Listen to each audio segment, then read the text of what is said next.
हाथरस में पहले दिन से एक एक अपडेट बता रहा हूं, हर दिन बता रहा हूं, कुछ छूटे नहीं। 123 लोगों की मौत हो गई थी, 123 लोगों की। इसलिए जो भी अपडेट होगा हर दिन बताऊंगा। 8 से 9 सीधे मुद्दे की बात। सत्संग मौत की वजह बना, लेकिन दुख होता है जब ये मौत पर सियासत खेली जाती है। दुख होता है जब एक दूसरे पर आरोप मढ़े जाते हैं। बहुत दुख होता है कोई अपनी गलती मानने की बजाय मौत पर नई नई थ्योरी लाता है। सोचिए, कोई ये मानने को तैयार ही नहीं है कि हाँ गलती हुई है, गलती हुई है कि जरूरत से ज्यादा भीड़ जुटा ली गई, गलती हुई है, मिसमैनेजमेंट हुआ। लेकिन नहीं, ये कोई नहीं कहता है, बल्कि कहा जाता है कि बाबा नारायण साकार को बदनाम करने की कोशिश की गई है। आपको सुनाते हैं कि आज बाबा के दूत ने क्या नई थ्योरी बताई है। वकील एपी सिंह ने बताया है ये जो मौतें हुई हैं वो भगदड़ की वजह से नहीं हुई हैं, बल्कि एक जहरीले स्प्रे की वजह से हुई है। ये नई थ्योरी की जो मैं बात कर रहा हूं आपको, ये नई थ्योरी आ गई। 123 लोगों की जान चली गई, अनाथ हो गए बच्चे, बिना मां के जीने को मजबूर हैं। लेकिन यहां क्या हो रहा है आप देख लीजिए सिस्टम।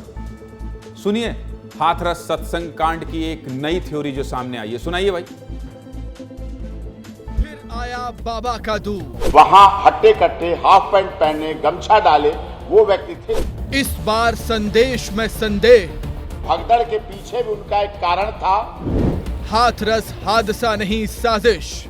कितना बड़ा षड्यंत्र रचा गया। मौत की वजह जहरीला स्प्रे। जो नशीला और जहरीला स्प्रे था उनके यहाँ हाथों में लगा हुआ था। जो मैंने कहे थे 15-16 लोग वहां हट्टे कट्टे हाफ पैंट पहने गमछा डाले वो व्यक्ति थे जिन्होंने वो जो भगदड़ के पीछे भी उनका एक कारण था कि उन्होंने जहरीला स्प्रे, जो नशीला और जहरीला स्प्रे था उनके यहाँ हाथों में लगा हुआ था।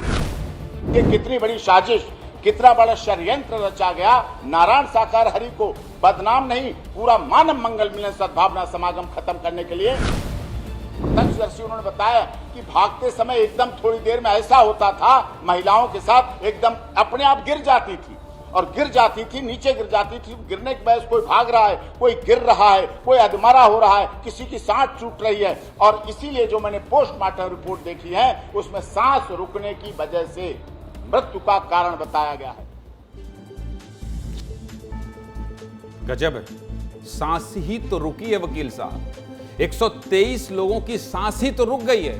तभी तो लगातार हम सवाल कर रहे हैं, कौन है वो प्रत्यक्षदर्शी, कौन है वो लोग जो बता रहे हैं वहां जहरीला स्प्रे छिड़का गया था। कहां हैं वो लोग?